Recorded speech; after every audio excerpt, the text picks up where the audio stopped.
So you've inherited a house, and now what?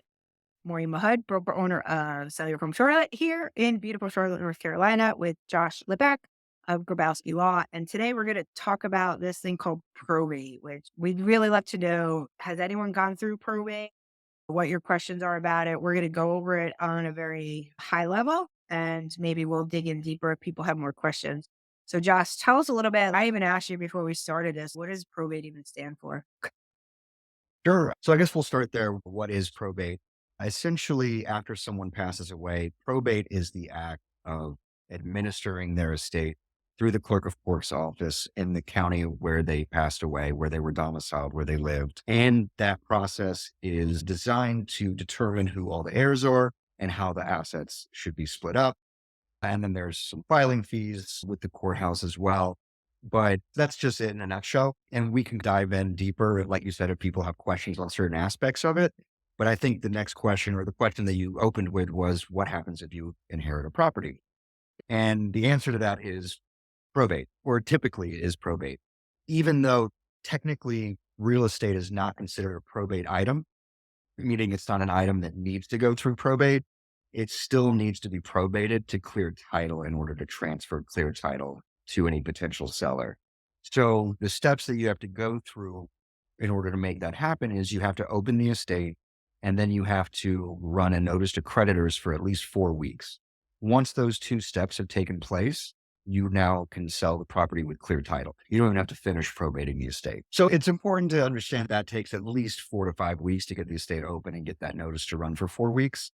So you want to take that into an account as far as what closing date you're looking at or when you want to list the property. If I inherit some property from a family member, maybe I didn't even know that it was coming. What do I get? Like a notice in the mail or something like that?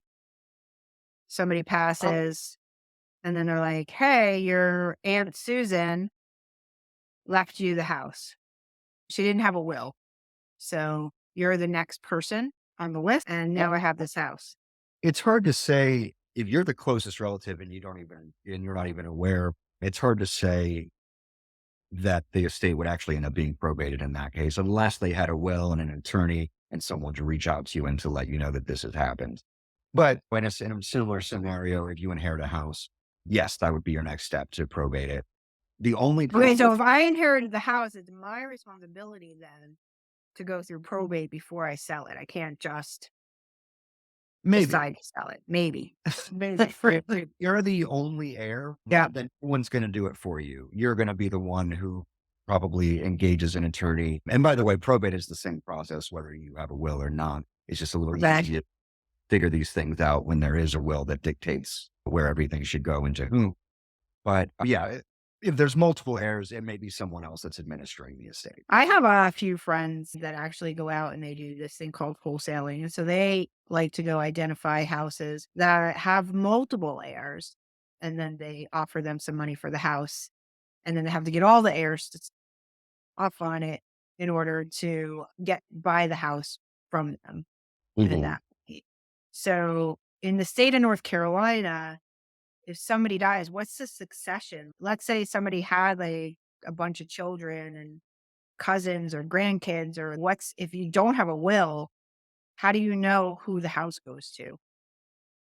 So there is an order of succession, and sometimes it can be pretty clean. If you have two kids and they're both alive and they don't have any children, then those are your two heirs. That's pretty straightforward. Let's say you don't have children though.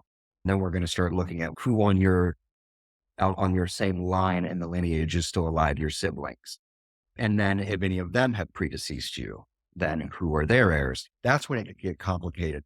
When you Mhm. have people in the line who have also died, and then you have to look at their tree and where that goes. Cause then you can end up, like you said, with a dozen or more heirs, and they all have to agree to sign off on selling the property, which is an important reason why you should get estate planning in the first place. But we can do estate planning at another time.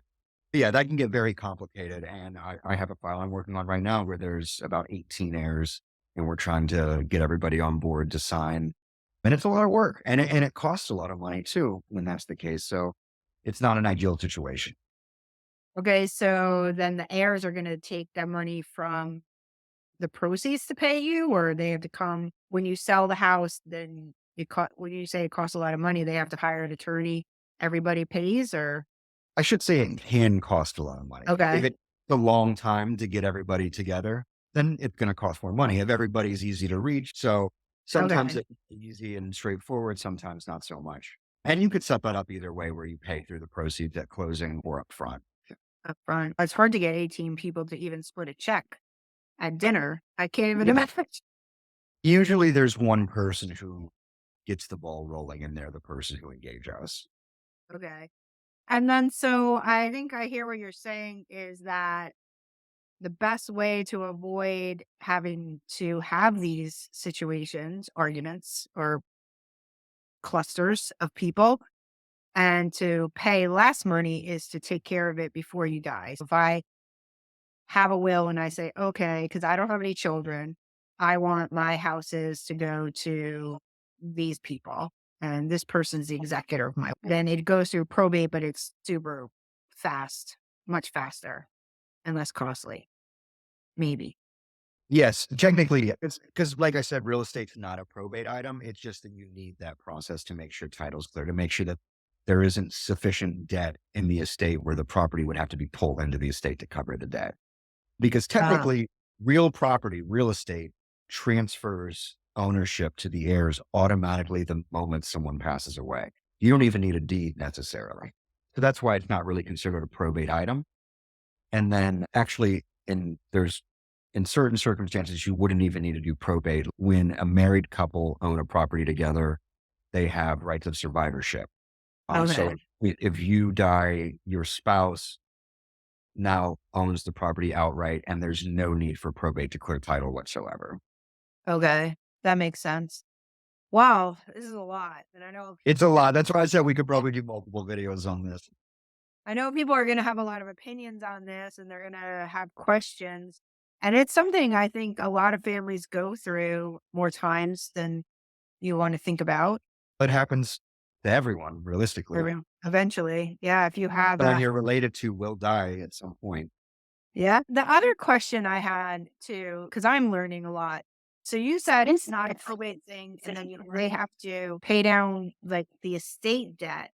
What does that mean? So let's say there is some debt. You get a house, but there was credit card debt, or I don't know what kind. There's obviously a loan has to be paid off when you sell, but like all the other things that come along with it, what, how does that work? If I'm an heir, and let's say when my family died, when a family member dies, or my mother dies, and her house was there, then we take the debt, that any debt she has, I don't even know, but any debt she has to come out of the proceeds of that house, or does the debt Maybe, die? Yeah. maybe. And I get it because it is a confusing distinction when I say that your house is not a probate item. What I mean by that is, so let's say, just hypothetically, there's a house and there's $20,000 in medical debt.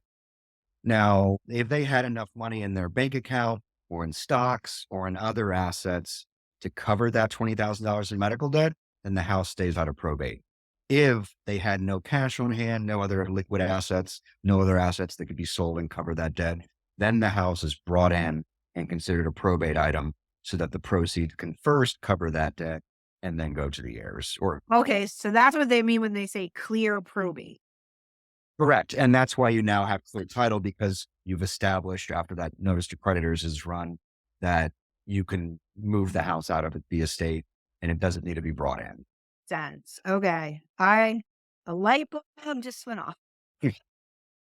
I've never gone through it though. I know I have dealt with people who have sold houses after someone's passed and they've inherited, but I was never part of the probate, did a clear it was always came to me that way.